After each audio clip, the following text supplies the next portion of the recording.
Hello guys and boys, tubanje kubashimira kuri channel yacu Agashya Media TV. Tubashimira ubwitange mura mutugaragariza mubinyuza mu buryo bugiye butandukanye, comment mutwandikira, like, comment ndetse na subscribe mura mutugaragariza. Mu bwitange bukomeye cyane turabashimiye tuyikuye ku mutima. Bityo rero akaba aribwo biganiriho nka groupe, tukaba twafashe umwanzuro wo kuba twatangiza kuzajya ducishaho ibiganiro kuri channel yacu Agashya Media TV, ibiganiro byerekeranye n'imiti gakondo, uburyo wakifashisha wenda ugiye nko kuvura umuntu, uburyo wakifashisha mu gihe umuntu muri mu rugo akaba yagira ikibazo, akaba yakomereka cyangwa se akaba yarwara, uburyo wahita umuvura byoroheje utanetse kwita ujya kwa muganga, mu gihe utabashije kwibona uburyo uhita ujya kwa muganga, mu gihe utabashije kuba wahita ugera kwa muganga, uburyo wamuvura muri ako kanya kandi akamererwa neza. Bityo nibyo twaganiriyeho n'abandi dukorana kuri channel yacu Agashya Media TV, dore ko twese turi abahanga wenda ku byerekeranye n'imiti igiye inyuranye.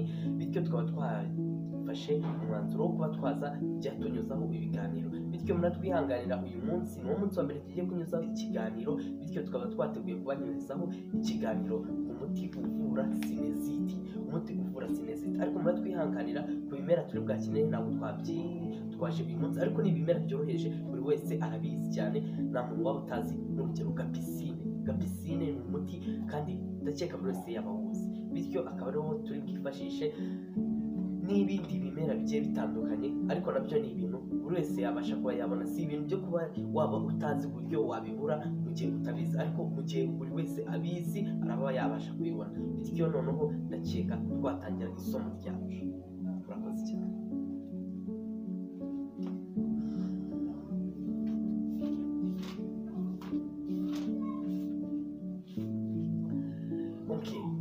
Tugiye gutangirana n'isomo ryo kuba twareba uburyo twakivura cyangwa se twavura bagenzi bacu sinezite. Sinezite rero turamanza tumenye ubundi sinezite ni iki. Icyo nicyo kibazo cya mbere twateguye. Sinezite ni iki? Indwara ya sinezite mu buryo wayivuramo cyangwa se wayirinda. Tugiye kubanza turebe uburyo sinezite, uburyo wayivuramo n'uburyo wayirinda. Ariko nyine bityo kuri cya kibazo nyine sinezite ni iki nacyo turete tukigarukaho. Sinezite ni iki? Sinezite ni imwe mu ndwara z'ubuhumekero iterwa no kubyimba k'uduhago duto cyane tuba mu gihanga tuzwi ku izina rya sinusi. Dushobora kwangirika bitewe n'udukoko dutandukanye kugera n'aho dushobora kubora. Iyi akaba ari indwara ikunze kuzahaza abantu batari bake, aho ishobora gufata abakuru n'abato kandi bose ikabazahaza. Iyo ngiyo niyo ndwara ya sinezite cyane. Renda dufate ku rugero, nanjye njya ndwara indwara ya sinezite. Indwara ya sinezite ni indwara mbi ifatira mu myanya y'ubuhumekero, wenda mu bihe by'imvura cyangwa se mu bihe bitameze neza nyine ikirere, ikaba wahumeka ufungana cyane. Nabyo turi bwaze kubibona tubona uburyo indwara ya sinezite imera. Icyo nicyo cyari ikibazo cya mbere, indwara ya sinezite. Sinezite ni iki? Sinezite turayibonye yuko ari indwara yashobora guterwa n'udukoko, ifatira mu myanya y'ubuhumekero. Indwara niyo sinezite tubonye. Noneho reka dukomeze n'ikibazo cya kabiri, indwara ya sinezite iterwa n'iki? Noneho tugiye kureba indwara ya sinezite iterwa n'iki. Twafashe urugero rw'ibintu 4 byatera indwara ya sinezite. Reka aribyo tugiye kureba. Icya mbere, umwanda wo mu kanwa ushobora gutera sinezite. Icyo ni icya mbere. Icya kabiri, bagitériya ziturutse ahantu hanyuranye. Urugero aribyo bari bavuze hejuru, umwanda wo mu kanwa, bagitériya zo mu mwanda zishobora kuba zatera sinezite. Icya gatatu, guhumeka umwuka w'ikirere cyanduye, aribyo bya bindi twavugaga, ikirere kimeze nabi, ikirere kirimo ibintu by'ibivumbi, imvura igiye kugwa. Guhumeka uriya mwuka bishobora kuba byadutera sinezite, indwara ya sinezite. Icya gatatu, tujye kureba icya kane. Icyo cyari icya gatatu. Icya kane, kwegerana n'inyamaswa cyane n'izindi mpamvu zitandukanye. Rero iyo tuvuzemo inyamaswa tuba tuvuze izihe? Iyo tuvuze inyamaswa ntabwo tuba tuvuze wenda urushishi, ziriya ntabwo ari inyamaswa. Noneho iyo tuvuze inyamaswa tuba tuvuze wenda imbwa, ipusi, inkwavu n'izindi zigiye zinyuranye zifite ubwoya bupfuka, ubwoya bugiye bupfuka. Rero iyi nyamaswa ifite ubwoya bugiye bupfuka ishobora kuba yagutera sinezite. Icyo cyari ikibazo cya kabiri. Indwara ya sinezite iterwa n'iki? Turabibonye, tubonye ibintu bine bitera indwara ya sinezite. Tujye kureba ikibazo cya gatatu, ibimenyetso by'indwara ya sinezite. Rero mu gihe wanduye sinezite, mu gihe wenda nyine ufite ikibazo cya sinezite, wabibwirwa n'iki? Icyo ni ikibazo kigiye gikunze gucanga abantu benshi cyane, ati sinzi indwara ndwaye gute. Ushobora kuba wamenya indwara urwaye mu gihe waje hano kuri channel yacu Agashya Media TV ugakurikirana ibiganiro na video tunyuzaho zigiye zinyuranye. Ushobora kuba wamenya indwara urwaye mu gihe cya nyacyo. Rero tugiye kureba ibimenyetso by'indwara ya sinezite. Tugiye kureba aho twateguye ibimenyetso bine, reka bari byo tureba. Ikimenyetso cya mbere, ikimenyetso cya mbere, mu gihe nyine ikirere kimeze nabi, kumererwa nabi mu gihe cy'ubukonje, hahandi ikirere kiba gisa nabi ugahumeka ufungana. Nk'urugero, hari umuntu usanga ahumeka ufungana mu gihe cy'ubukonje. Icyo gihe uba ufite indwara ya sinezite. Ushobora kwita ujya ku kigo kikwegereye ukajya kwivuza sinezite. Kandi mu gihe utabashe kuba wahagera, turakubwira ibimera wakoresha ukaba wakira iyo sinezite. Ikimenyetso cya kabiri, kuribwa umutwe cyane. Mu gihe warwaye sinezite, kubera ko aba ari imyanya y'ubuhumekero, kandi imyanya y'ubuhumekero inyura mu mutwe bituma umutwe ukurya cyane, bityo ukaba waba wanduye sinezite. Ikimenyetso cya gatatu ni uguhinda umuriro mwinshi, kubera yuko nyine indwara ya sinezite ifatira mu myanya y'ubuhumekero. Imyanya y'ubuhumekero ikaba irimo umutwe. Umutwe iyo wakuriye cyane uranashyuha, ukaba wagira umuriro mwinshi cyane. Ikimenyetso cya kane,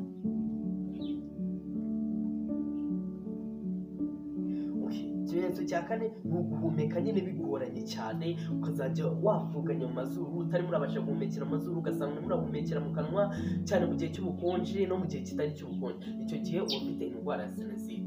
Ubundi abenshi bazi ko indwara ya sinezite ari indwara idakira, ariko ibyo baribeshya cyane. Indwara ya sinezite ni indwara ivurwa igakira, wenda nubwo byasaba igihe kirekire, ariko urayivurwa ugakira.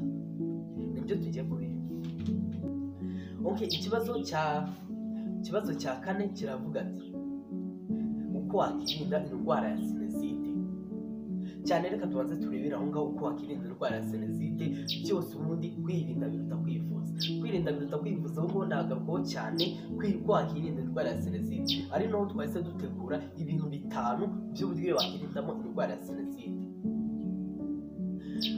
Icya mbere, uburyo wakirindamo indwara ya sinezite: kwirinda kwegerana n'inyamaswa zifite ubwoya bupfuka, amatungo yo mu rugo n'izindi zigiye zitandukanye. Icyo ni ikintu cya mbere cyakurinda indwara ya sinezite, cyane nk'imbwa, ipusi, inkwavu n'ibindi. nk'uko nabivuze imbere, byirinze kuba wahura nabyo cyane, ukagenda ubikorakora, byakurinda indwara ya sinezite. Reka turebe icya kabiri. Kwirinda guhumeka umwuka wanduye. Mu gihe wenda hariho umwuka wanduye hanze, ushobora kujya mu nzu ukaba wakiryamira, ukaba wakijyanira n'ikiringiti. Ibyo byakurinda guhumeka umwuka wanduye, ukaba wagutera indwara ya sinezite. Reka turebe icya gatatu. Kwirinda imbeho n'ubukonje bwinshi, kuko bwagutera kuremba cyane, ukazahazwa n'indwara ya sinezite. Ubukonje bwinshi cyane bushobora kuba bwagutera indwara ya sinezite, kuko ubukonje bwinshi cyane buraza bukinjira mu myanya y'ubuhumekero, bukahazahaza cyane, bikaba byagutera indwara ya sinezite. Reka turebe icya kane. Kwirinda gutura ahantu hari inganda. Ahantu hari inganda hakunda kuba ikirere cyanduye cyane, kuko usanga imyotsi y'inganda izamuka mu kirere, ikirere kikandura hagahumana. Aho ngaho niho dusanga bya byotsi byanduye cyane. Reka turebe icya gatanu. Kugira isuku yaba y'ibiribwa cyangwa y'umubiri. cyane umubiri iyo utawugiriye isuku uhumeka ya myanda ikuriho. Rero biradusaba kuba twagira isuku. Isuku ni isoko y'ubuzima. Isuku n'ubusanzwe ubundi tugomba kugira isuku mu buzima busanzwe, mu bintu byose tugomba kugira isuku, ariko cyane cyane mu buzima bwa muntu tugomba kugira isuku. Isuku ni nziza, bityo rero sinezite nayo ishobora guterwa n'umwanda. Niyo mpamvu ugomba kugira isuku mu gihe ugomba kwirinda sinezite. Reka turebe ikibazo cya gatanu. Ese indwara ya sinezite iterwa n'iki? Ikibazo cya gatanu nari nyitiranyije n'ikibazo cya kabiri. Tugiye kureba ikibazo cya gatanu. Ese indwara ya sinezite irakira? Icyo tugiye kureba, indwara ya sinezite irakira. Abantu benshi bibeshya ko sinezite ari indwara ya karande ku bamaze kuyirwara, cyangwa se uburwayi umuntu abana nabwo ubuzima bwe bwose, ariko siko biri, kuko iyi ndwara wabasha kuyirinda burundu kandi ukabasha kuyikira burundu mu kuvura ubu burwayi. Sinezite rero nk'uko tubibonye hano ni indwara ishobora kuvurwa igakira burundu. Reka tugaruke ku kibazo cya gatandatu. Uburyo butanu ushobora kurwara sinezite no gufungana mu mazuru udakoresheje za antibiyotike, imiti ishobora kuba yavuga sinezite yo kwa muganga, n'indi miti ikomeye. Antibiyotike nk'uko bayivuze ni imiti yo kwa muganga ifite ububasha bwo kuba yakuvura sinezite. Noneho twebwe twaje kureba ibimera nyine ushobora gukoresha ukaba wahakira sinezite. Tugiye kureba ibi bintu bitanu, tubirebere hamwe ushobora kuba wakifashisha. Icya mbere ni ukwiyitaho kenshi cyane gashoboka. Ubuzima bwa muntu ushobora kubanza kwiyitaho mbere y'uko witaho abandi. Rero n'indwara ya sinezite ushobora kubanza kwiyitaho kugira ngo utarwara sinezite. Ikibazo cya kabiri, kugira isuku y'amazuru ihagije. Isuku y'amazuru, hari usanga ufite imyanda ku ntoki urafashe urayifunye, ufite imyanda ku mupira urafashe uyikoya, ibyo byatera indwara ya sinezite. Bityo rero kugira isuku ni icya mbere cyakurinda indwara ya sinezite. Icya gatatu, kwiyuka abantu benshi ntabwo bagiye babimenya, ariko hari ibyatsi nabyo tuzabigarukaho wakifashisha mu gihe uri kwiyuka. Urabifata ukabicanira ukabiteka bikabira bikagera kuri dogere +100. Hahandi amazi yabyo aba yatangiye kuba oxygen, aba yatangiye kuba umwuka.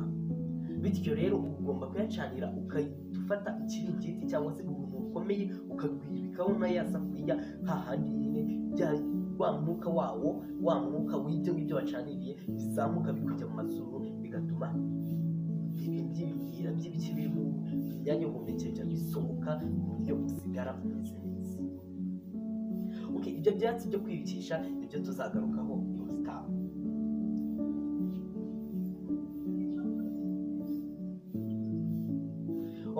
Tugiye kureba ikindi ni kunywa ibintu byinshi bishyushye. Ibintu byinshi bishyushye biragenda bigatwika mu myanya y'ubuhumekero, bigatuma ahantu wifunga nyine hafunguka ku buryo umererwa neza. Ikindi, kurya ifunguro ririmo urusenda. Abantu benshi urusenda muzi ngo tururira kugira ngo turye, oya, urusenda tururira kugira ngo tuvure. Ikintu cyose uzakora cyangwa se uzarya cyangwa uzanywa ukinywereye ngo magenge, oya, ikintu cyose uzakinywera uzi ngo impamvu yacyo unyweye ni iyihe.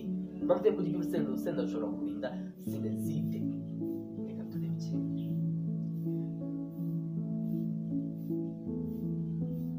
Irinde allergie n'ibitera iwawe.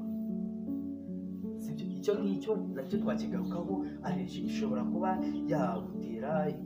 yaza muri bino bintu bitanu ushobora kurwara sinezite. Ushobora kuba yagutera sinezite, allergie n'ibitera iwawe. Rero byirinde byose ubishyire ku ruhande.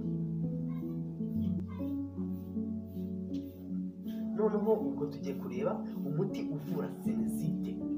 Ibyo byatsi nibyo tugiye kugarukaho, ubundi biriya byari ibyo kubanza tukaganiraho, tukabanza tukabirebaho kugira ngo tubanze tubone ububasha bwo kuba twagera kuri iki ngiki cya nyuma, umuti uvura sinezite. Sinezite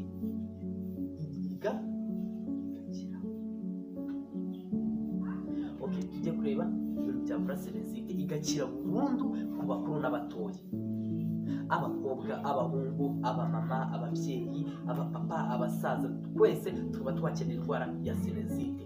Rero nibyo tujye kurebera hamwe.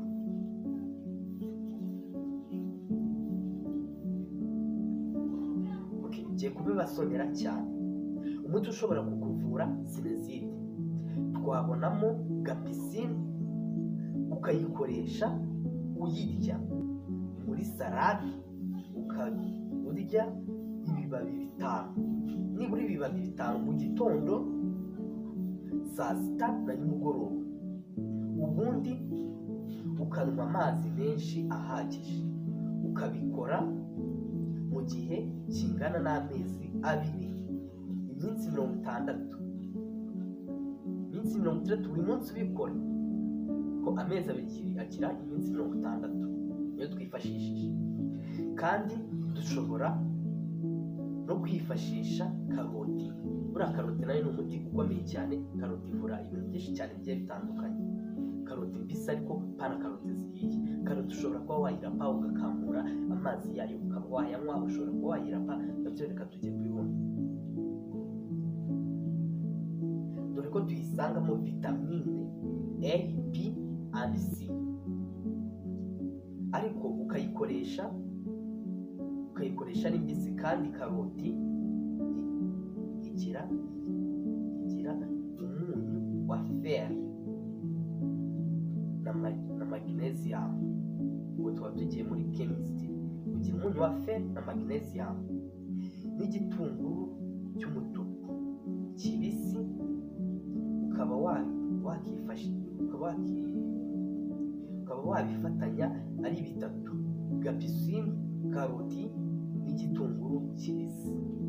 Ukaba wabirya cyane, wabishobora kubishyira muri salade, kandi utabishyira no muri salade, ukaba wabifata ukabishyira hejuru y'ifunguro, cyangwa se ukaba wanabirya ibyo byonyine. Karoti ushobora kuba wayirapa, ukaba wavanga n'igitunguru nayo cyo wakirabye n'ibibabi bya gapisine nibura nka 5, karoti imwe n'igitunguru nibura igice cy'igitunguru, ukaba wagikoresha rimwe.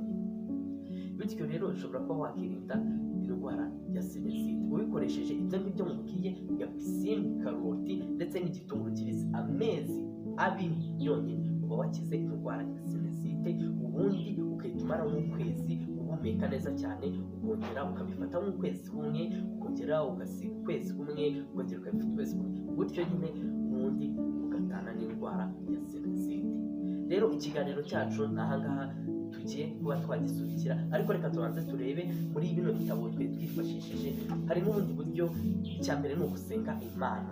Gusenga Imana nicyo cya mbere, ukifashisha Bibiliya zawe usenga Imana. Ushobora kwifashisha Bibiliya yera usenga Imana yawe, dore ko harimo imirongo myinshi cyane yagenda igufasha mu kwirinda indwara zigiye zinyuranye, uburyo twabaye ku isi n'ibindi bigiye bitandukanye. Hari n'ibitabo abayehova bakunda gutanga, nabyo byagufasha cyane uburyo wakitwara mu gihe warwaye, mu gihe umerewe nabi, nabyo ntitubitererane. Ariko icya mbere ni ukuba wakivura, ubundi ugafata imiti, ubundi ukabona wasoma ijambo ry'Imana. Ijambo ry'Imana naryo ni ryiza cyane, ryagufasha cyane, ugenda usoma ibice bigiye bitandukanye. Bityo rero icya mbere ni kwirinda biruta kwivuza. Bityo rero iyo twifashishije ibi ngibi, ikiganiro cyacu ni ahangaha tugiye kugisubikira. Murakoze cyane. Yari Tuyishimire Jean de Dieu kuri channel yacu Agashya Media TV. Murakoze cyane, murararitswe n'ibiganiro by'ibitaha, uburyo wagenda wivura indwara zigiye zinyuranye. Tuzagaruka ku ndwara y'umutwe, indwara yo mu nda n'izindi zigiye zinyuranye. Bityo rero reka tubasige amahoro. Ciao ciao.